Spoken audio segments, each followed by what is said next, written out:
नुकत्याच मुंबई पुणे द्रुतगती मार्गावरती झालेल्या वाहतूक कोंडीनं तब्बल 32 तास हजारो प्रवासी महामार्गावरती अडकून राहिले होते आणि या वाहतूक कोंडीमागे दडलेला धोका आणि टळलेली भीषण दुर्घटनेची माहिती हळूहळू समोर येते. अपघातानंतर टँकरमधून वायूची गळती सुरू झाली. अपघातानंतर टँकर चालकानं हाताने वायू गळती थांबवण्याचाही प्रयत्न केला. त्याचे दोन्ही हात त्यावेळी भाजले होते.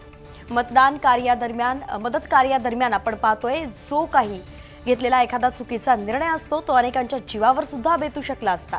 गळती रोखण्यासाठी तज्ञांनी पेरूच्या झाडाच्या लाकडापासून बनवलेली खुट्टी वापरण्याचा निर्णय घेतला आणि या टँकरमध्ये तब्बल 22 टन प्रोपोलिन वायू वाहून गेला जात होता.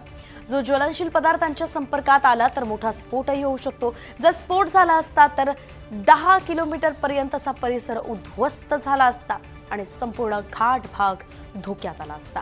एका साध्या दिसणाऱ्या पेरूच्या झाडाच्या खुट्टीमुळे हजारो प्रवाशांचे प्राण वाचलेत.